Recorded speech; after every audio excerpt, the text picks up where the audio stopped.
You're a mum, you're a mum, you're a busy mum. Come listen to the Busy Mum podcast. Life hacks and inspiration for the busy modern mum. Hi and welcome to the Busy Mum podcast. I am your host, Jackie DeCampo. This podcast's sole focus is to interview busy mums and sometimes dads that usually have a business or at the very least a bustling side hustle. We cover areas like why they got into business in the first place, what their greatest lessons are or fear is, and how to overcome that. We talk all things marketing, advertising, systems, processes, cash flow, which is my favorite part, whether they have a product-based business or a service-based business, and all things related to business. And also, we talk about how they manage it with a family life as well. A little bit about me. I'm 38 years old, married to Ben DeCampo. We have 2 daughters. I am a co-founder of Milkman Grooming Co. I host this podcast and I am a mad keen gardener. If you want to share your story, please reach out, or if you're interested in sponsoring an episode, again, please reach out. My packages are very reasonable. My email is thebusymumpodcast, that's M-U-M, podcast @gmail.com. Now let's dive into this bloody fantastic episode. So Jodie, welcome to the Busy Mum podcast. How are you this morning? Very well, thank you. Thanks for having me. Very excited to have a chat. I know. I think we've been to and froing a few times, actually, judging by the emails. I was just looking back through your responses and I was like, oh, I think we've been trying to get this going for a little while now. I think last time we chatted, I was probably about 7 months pregnant, so it was a little while ago, but we got here. Yes, with big ambitions, and now you've got a 10-week-old who's strapped to you. Like, people can't actually see us at the moment, but yeah, she's strapped to you, and hopefully if she makes a peep, we'll just pause it, and if she doesn't, woohoo, you go girl. So tell us a little bit about yourself, your business, what you actually specialize in, and how you got started. So I'm 28 years old. I have 2 daughters now, Chloe, who turned 2 this week, and Olivia, who is 10 weeks old, as you just said. Yeah. I've been married for 4 years to my husband, and we've been together for 10 years all up now. Wow. So we've been together since we were about 19. We're young parents. I know, isn't that crazy? Yeah, you're so young. We're so young. But that's nice. We like being younger parents. Got the energy to keep up with them, that's for sure. And a bit about myself. Was it that you were just saying? Yeah, so a little bit about yourself. What's your business? Let's go, like, what do you specialise in and how you actually got started? Yeah, so my business is called .com Digital, and I first started setting that up when I was actually pregnant with my first daughter. So I was working full-time in a role as a marketing communications coordinator for a local not-for-profit, and I had started to think about the fact that basically the workplace where I was very heavily female dominated. There was a lot of working mums, which was fantastic, and they're an incredibly flexible workplace for working mums. But I kept seeing, during school holidays and things, mums would be freaking out about where their kids were and, who's going to look after the kids. I've got to work out vacation care. And I started thinking, wow, this is going to be me one day. Like, I'm going to have 2 kids at school. Or at the time I was pregnant with 1, but I knew we would probably have more than 1. So I was like, I'm going to have, 2 or so kids at school, and I'm going to be trying to work probably part-time, maybe full-time. My husband's a carpenter. So his kind of works all over the place. And I'm thinking, how will we manage this? Because the cost of those things, when you take that into account, sometimes it's almost not worth going back to work. So I'd had a few conversations with people who own their own small businesses and were, needing some guidance and some help with that area of their marketing.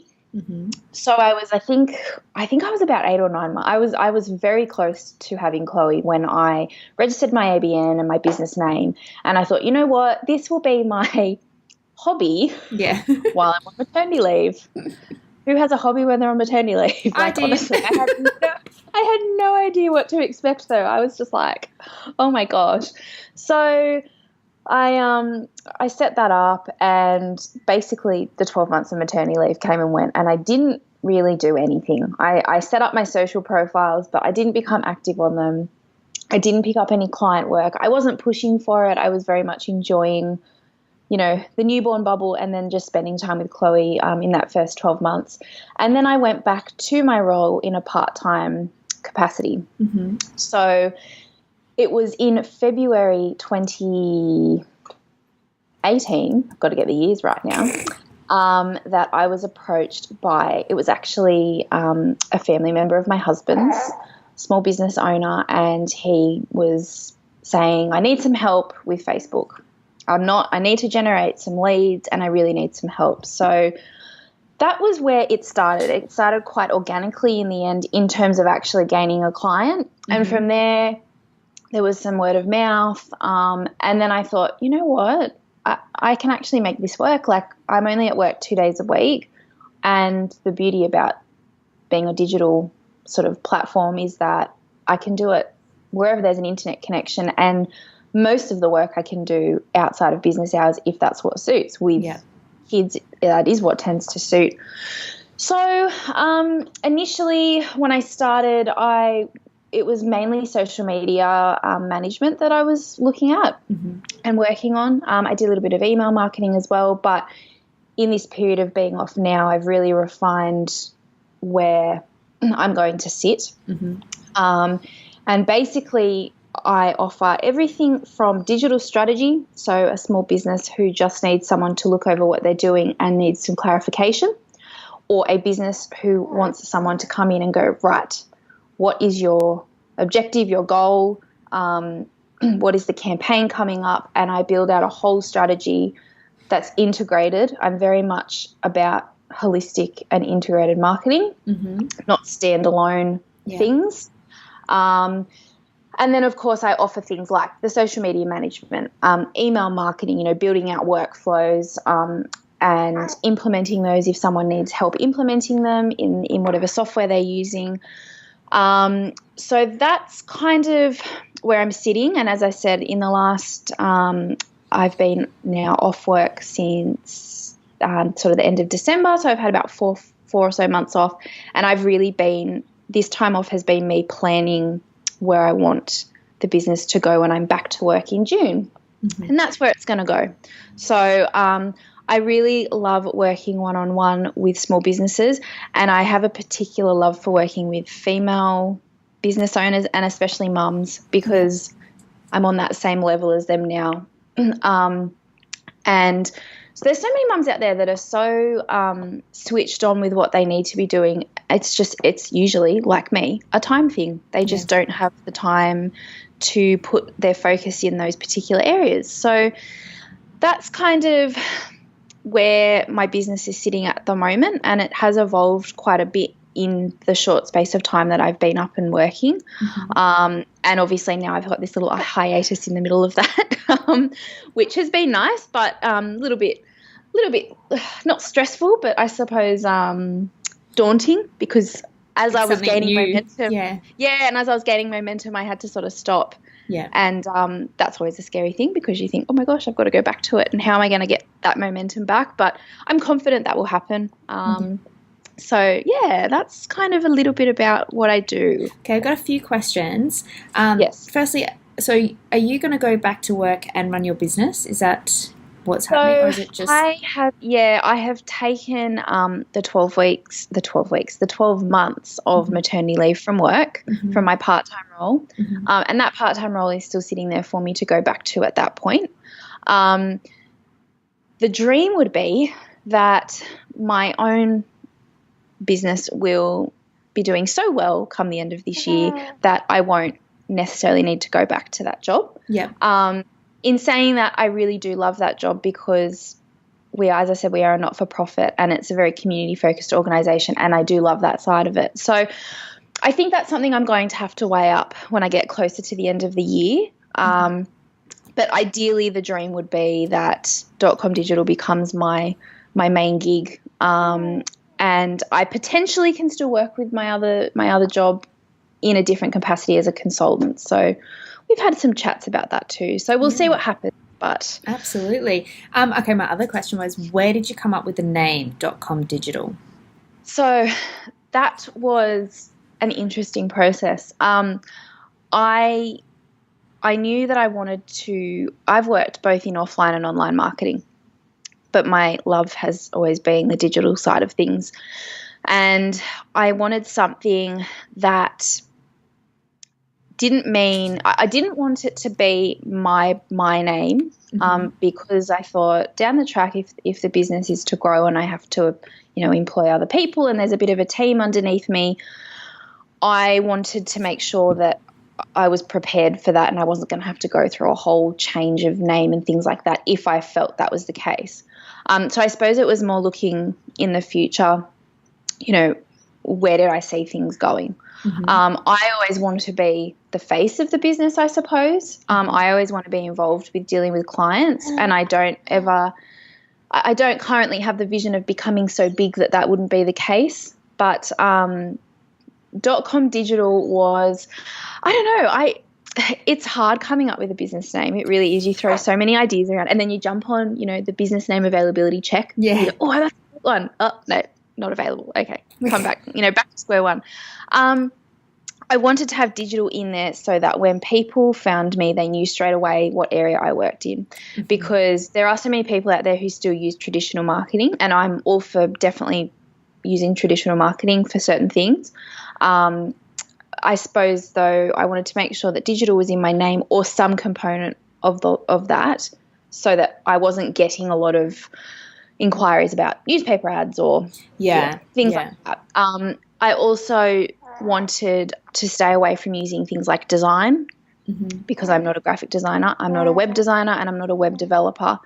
So I wanted to make sure that I didn't sort of cross any words that potentially put me into another category that I didn't belong to. I didn't want to confuse people. And I just came up with it one day. I just thought, .com digital, that kind of sounds catchy. It's kind of easy to remember. And then I had the logo sort of mocked up, and I just went, that looks good for me. So, and even the acronym DCD is pretty cool as well. Yeah. So it's, and look, I do still get people asking, do you do websites and things like that? And I suppose in that instance, I initially go, you haven't looked at my website, because if you looked at my website, you'd know I don't do websites. But look, I mean, I've had a really good response to the name, and I threw it out there to people. What do you think of this? And everyone seemed to like it. So it sort of just went from there. Okay, that's pretty cool. I've got more questions out of that now. Okay. So what are your views then on personal branding? Because I've been to a few talks last year and this year, and I was told that, 2019 is the year of personal branding and getting yourself out there, more video. Like your name is like people are going to put in Google your name rather than your business name. Yes, so absolutely. What are your views on that? So that is definitely the case. And look, when I first started up on my social profiles, sort of what was 12 months ago now, when I first started working across Instagram, and honestly it wasn't even that long ago, but it sounds a long time ago when I say this, business profiles weren't a thing. So it was just a personal account, and businesses didn't really touch it at all. Like when I was working across clients' work, very few businesses were even on that space. It was all Facebook, So then when I moved into my new role, that was with an agency, and then when I moved into my new role and business accounts had become a thing, we don't have the target market that's really on Instagram, so we didn't use it a lot. We did use it, but we didn't use it a lot. So when I started using it for my business, I was like, oh my gosh, what has gone on in the last 5 years? This has completely changed. So I had to do a lot of learning about how the platform now is being used and so on and so forth. And over the last 12 months, if you go back through my Instagram feed, you'll see that my content has evolved quite a lot. And one of the things I decided to do in December last year was, at the same time as getting maternity photos with the family, I had Lauren Kennedy, who was the photographer we had for that, take some branding photos for me. Because I very quickly realised that I did not have my face on my website, and I did not have my face very much across my social profiles, and I needed to change that, because at the end of the day, my main message is that when a small business comes to my business for help, they're going to deal with me. And they didn't at that point really know who I was. There was a few photos of me, and videos, but I was very much in the background. So in the last 3 months, I've taken a massive step out. And now if you go and look at my Instagram, probably nearly every second or third photo is of me, or, me with the girls, or me and my husband, and all my Insta stories are the same. So I think it's really important to definitely to humanize your brand and to put your face there. And whether it's just, you as a sole trader, or whether there's a team of you, and this is a conversation that I was having with clients at the end of last year before I went on leave, and I was saying, you really need to start, taking advantage of the people that work for you. I'm not taking advantage. That's the worst form of the worst words I could use. Start introducing people to your teams. Now, for example, tradie clients, they come to your house and they build, things in your house, and they're walking in your house, and you're letting them into your home for a period of time to do work. And until they meet you, they don't know who you are, and they don't know who the people are that you have working, for you. So, and I use that example because I've had tradesmen clients before, and it was one thing, and they're very much set on the finished product. We've got to show them the finished product. We've got to show them the finished, which of course is important. Yes, definitely. When someone's paying, $20,000 for a big renovation, yes, they want to see what you can do. But it's also really nice for them to learn about, who's your second year apprentice, or who's the actual owner? Is this also a small business owner? So I think that, yes, this year definitely personal branding is going to be a massive game changer, but I also don't think that that's ever been any different. I think we've probably just realised it now. Yeah, I mean, I think in the social space. And I think it's become an expectation when people follow businesses that they do find out those bits of detail prior to, engaging someone. And because it is social media, and across Instagram more so, I mean, Instagram is definitely the platform now that I more so focus on. I'm on Facebook, and I'm active on Facebook, but most of the contact I get is through Instagram. And even just that, sending DMs to each other, that at that point is such a personal conversation. I like the fact that when people hit me up with a DM that they know who they're talking to, and they're not just like, hey, .com digital. They'll be like, hey, Jodie, how you going? Blah, blah, blah. And it becomes that really personal sort of conversation straight away. So they kind of know about you and know about your business and know your personality even. Like, I am not I put everything up there. Not everything, but I'm not afraid to show the good and the bad, and to show my 2-year-old having a tantrum. And I think that really helps people understand who you are, and also gives you an idea of, oh, could I work with this person? Because we don't all get along. That's just business, and that's life. And I would rather someone see my profile and go, she's not really my cup of tea. Yeah, I can't gel with her. Yeah. Or like, woo, yes, let's do it. So, yes, I agree. Personal branding definitely is becoming more important. Now, I have lots more questions. So many more questions than I wrote down. So, firstly, when we're talking about Instagram, there's 2 functions of Instagram that it took me a long time to even find out how to use them. So that was the DM, the little kind of arrow in the corner, but I think you have to be on your homepage or something like that, and also doing a story. Like, you've got to be on a certain page, and you've got to click the Instagram. Yeah, they need to make these tools easier to find, because I found them. I know how to use them now, but oh my God. Trying to get them to start with.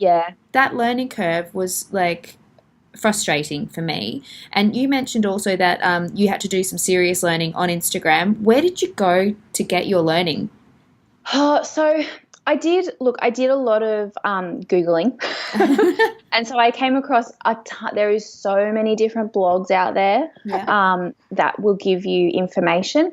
Probably where I found I guess the most useful would have actually been from some of the social media apps that you can use to help you with your social media strategy. So things like Plan or Later, Yep. they have blogs. And because they purely focus on using those social media platforms, they've got a ton of information on the actual technicalities of using things. Okay. Look, there is a ton of training out there. I didn't go out and pay for training. I knew the platform well enough that I didn't have to pay to learn. I just needed to get my head around the strategy side of how it's being used now, I suppose, as a business.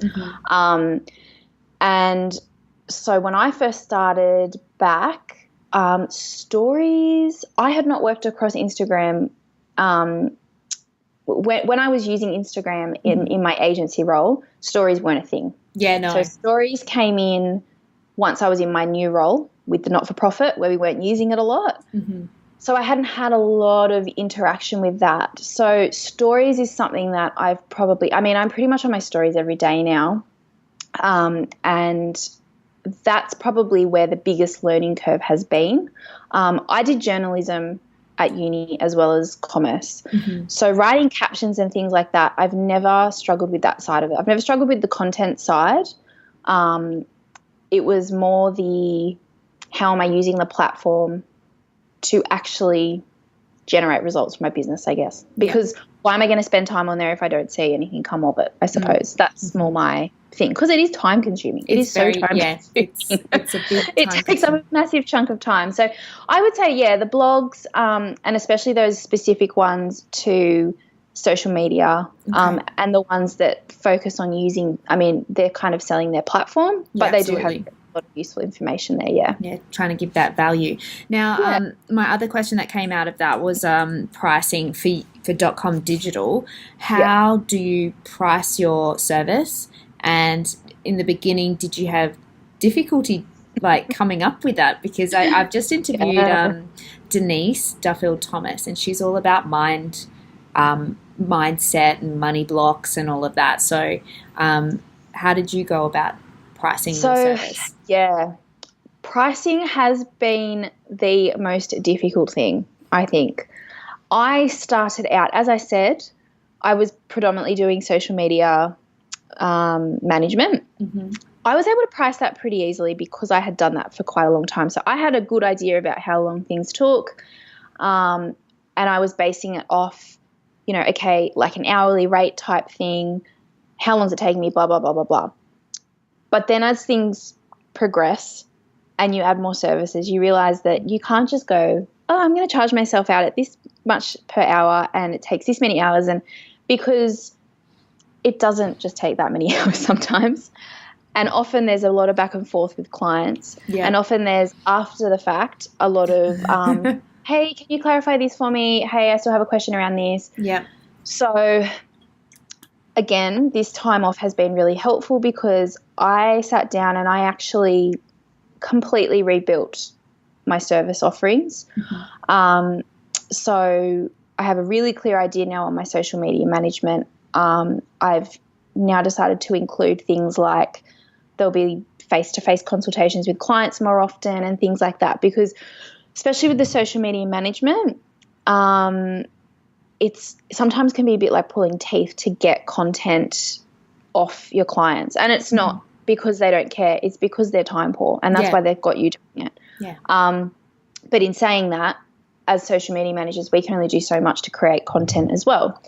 So actually sitting down and spending that time with them and going, right, here's the plan for 3 months. This is what we're going to do. This is what I need you to do. This is what I need you to send to me, and this is what I'm going to do, and that's how we're going to make this work.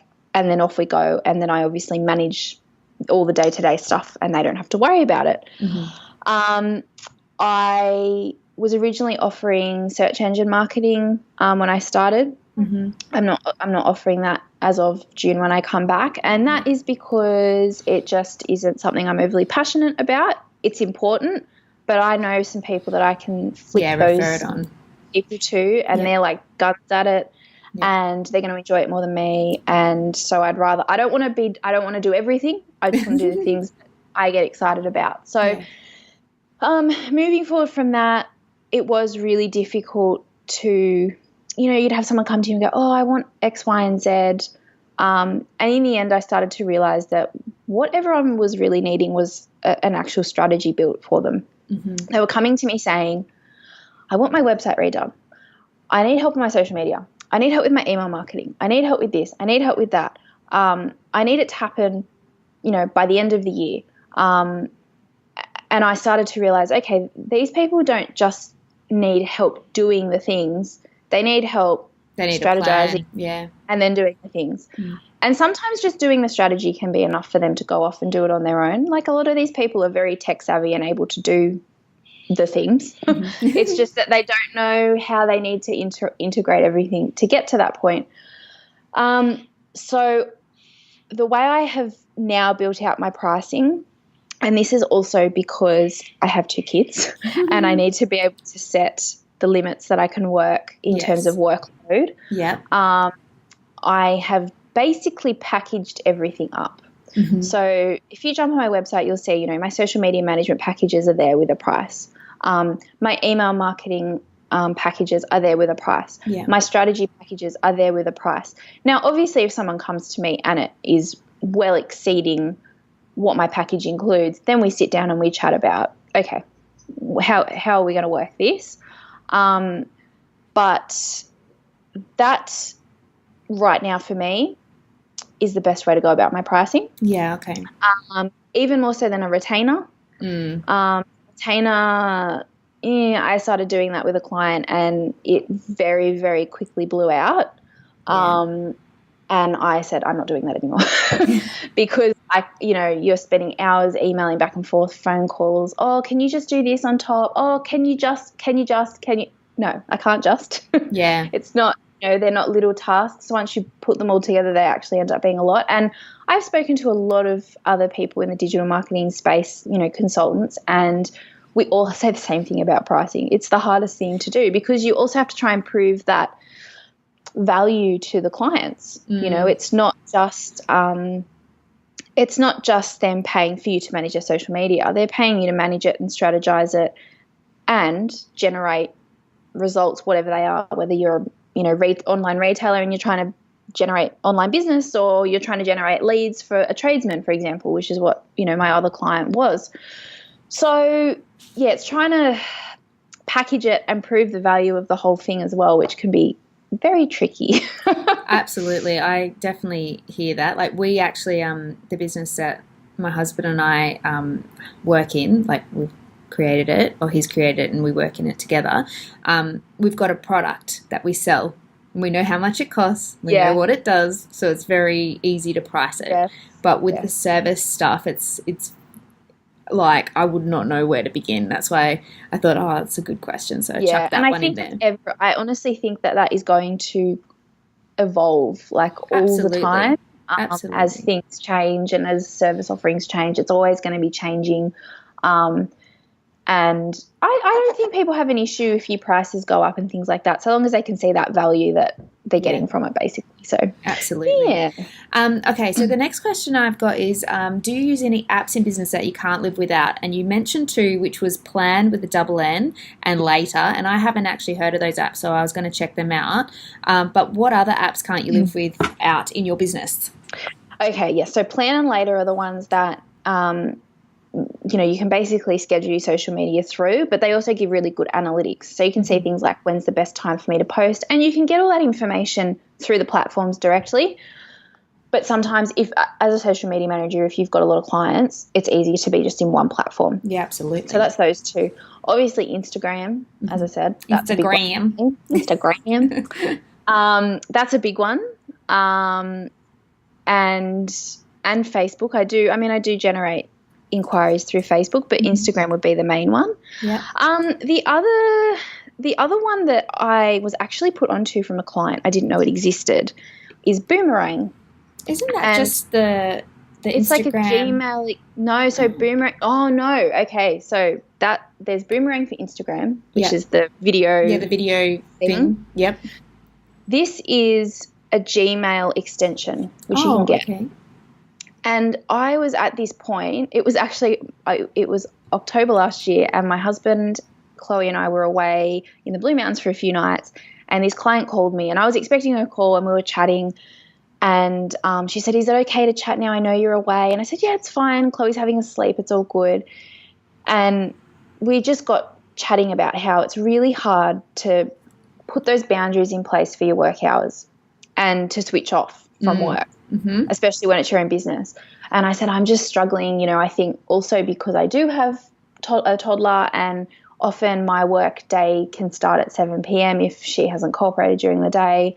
And she told me about this Boomerang for Gmail. And basically what you do is you download the extension in your browser.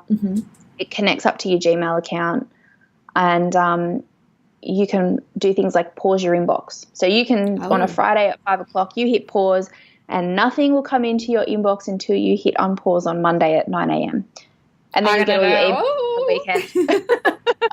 weekend. You can do things like you might get an email at 10 p.m. at night and think, oh, I really want to respond to that now so I don't forget. You can write the email and then you can schedule it to go out at 9 a.m. on the following work day. Yeah. So it just, one, helps you switch off, but two, it sets those expectations and boundaries around your work time with clients. Yeah, especially when you're sending it out. Yes. They see, oh, it's come out at 9 o'clock. They've sent it. Yes. Yeah, okay, so they're happy to contact it at 9 o'clock at night. Cool, I'll call them next time, you know.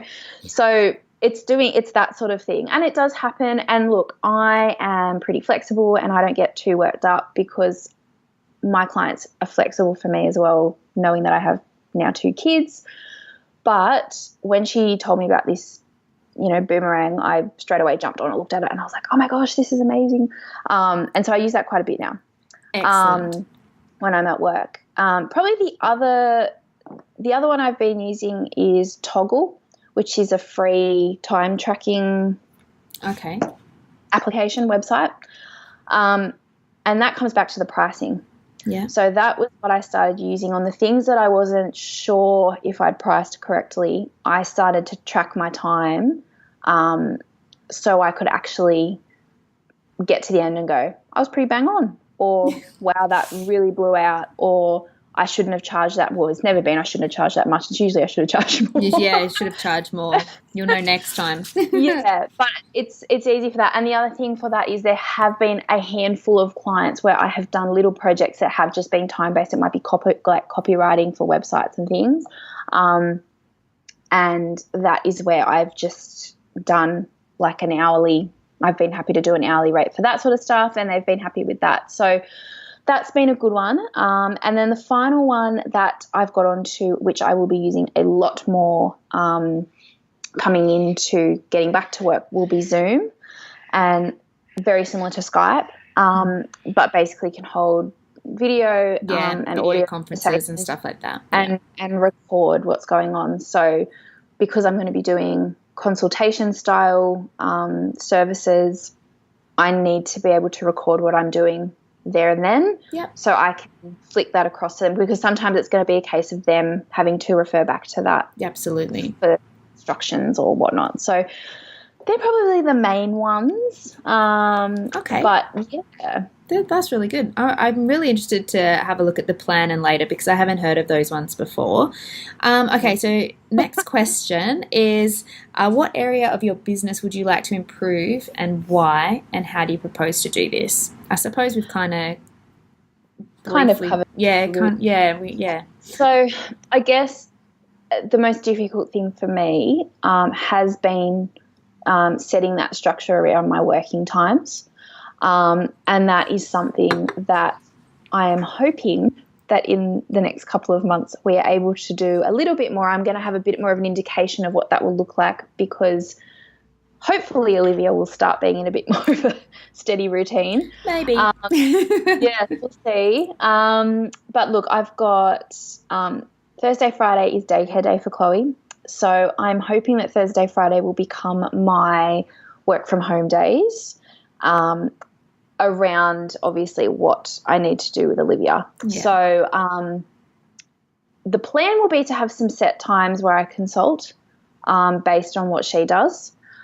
But in saying that, I'm also going to be flexible to do those things outside of work hours, which I know sometimes suits other business owners better anyway, because they also work 9 to 5 or 7 till 3 or whatever. Mm-hmm. So that's probably been the hardest part about all this is that my work day isn't, it's not, not a normal 9 to 5. Yeah. It's not, it can't be 9 to 5 at the moment. So I'm hoping that as they get a little bit older and it will settle down. Yeah. I'm like I'm about 10 years older than you, and my kids are 6 and 9. So they'll be 7 and 10 this year. And it's not, the thing is, it's easier in terms of like, I don't have to watch them 24/7, but also I've got to step up my parenting skills in terms of like, my friendship circle's a bit rubbish at the moment. How can I deal with that? Or like give them the tools to stand up for themselves. So it just becomes a different way of parenting rather than wiping their bottoms and doing all of that. That kind of ceases. It's actually probably more that emotional kind of parenting that comes into play a little bit more as they get that bit older. It's exhausting, but it's just mentally exhausting rather than physically exhausting. Like at the moment you're wearing your child. I can't wear my children anymore because they're like almost the same size as me. So yeah, definitely. So no, I know it will settle down. And look, the whole reason that, as I said, I started this was so that I could be a more, I suppose, be there more for my kids as they grow up. And that flexibility. Yeah. And I've said that to my husband. You know, he's like, oh, how are things looking for June? You know, I've got inquiries coming in and I'm building up wait lists for when I go back. And I said, look, I think, there'll be a bit of work. I can't expect to come in and go bang and just be back where I was. It's not going to happen like that. But I said, I'm also not working a 38, 40-hour week, Dan. That's not how this is working. So I have to be realistic about what I can do. Yeah, do that because you can. The thing is, like, once you get that ball rolling, you could easily work 60 hours a week. There is always plenty of work out there for you to do. It's just like you don't want to burn yourself out, so then you can't be there for those kids as well. No, that's exactly. And that's and we've had that discussion, and he's been very good. He's very supportive, and he's fully on board. And the one compromise that we've come to is once I'm back at work and, hopefully doing well and getting more inquiries coming in, I'm going to book a cleaner. Yeah, I was going to say, don't be scared to get help. Like, as you are working more hours, like, you can't also clean and cook and do the gardening and all the washing. And, like, it's a lot. And he helps. His domain's outside, so that's okay. But the one thing, we're very good. We don't argue about a lot of things, but the one thing that we tend to have words about is the house being clean. Yeah. And he's got this, like, I'm not cleaning the bathrooms thing. So I'm like, well, that's fine. I will pay someone to do it. I'm not doing it either. I'm not doing it every week either. Touche. Okay, so just some fun, quick questions, and then I'll let you get on with your day. And your baby, Olivia, has been awesome throughout this whole interview. It's great. I think I've heard her a couple of times. It's super cute. Okay, what do you prefer and why? Werewolf or vampire? Oh, I've said vampire, and I don't really know why that is. It's because you don't have to sleep. It is. That's really it. I know this sounds ridiculous, but I go back to the Twilight movies, and I just think the werewolves are just so violent, and I'm like, I mean, not that the vampires are any less violent, but they just seem a little bit more regal. I don't know. And like proper and gorgeous, and you're like, yes, that's what I want to be. Look, you've got diamond skin. How beautiful. Do you prefer Netflix or Stan? We are a Netflix household. Yeah. What was the latest thing you watched on Netflix? The last series we really got into was Brooklyn Nine-Nine. Oh yeah, yeah. It was called Brooklyn Nine-Nine. Which was quite funny, and we finished that, and then we started watching something the other week, and now I can't remember. It was a new one. Had the name Charlie in it. I can't remember. No. We sort of got into that, but not as much. And Working Moms, I got into that. When Olivia was first born, I started watching that, and Dan would come home and be like, what is this crap? I'm like, it's called Working Moms. He goes, oh, my God, I can't believe you're watching it. I just started watching the OA last night, and it's like a drama sci-fi thing. So I think I've seen the transfer. It's not too bad. Yeah, it's not too bad. Dan would watch like horror movies all night if I let him, but they are not my thing. So yes, no, they're not my thing either. I'm not in the house and can't hear the TV and what's going on. So, and final question: product-based business or service-based business? service. That's advice from me, isn't it? Yeah. Well, thank you, Jodie, for being on the podcast. It's been fantastic to speak with you over this lunch break now. Yes. No, thank you so much for having me. It's been great. Thanks for listening to the latest episode of the Busy Mum podcast. Don't forget to let your friends know and also subscribe to the iTunes channel and also my socials if you want to see what I'm getting up to. A brand new episode is out every Monday morning, just like clockwork.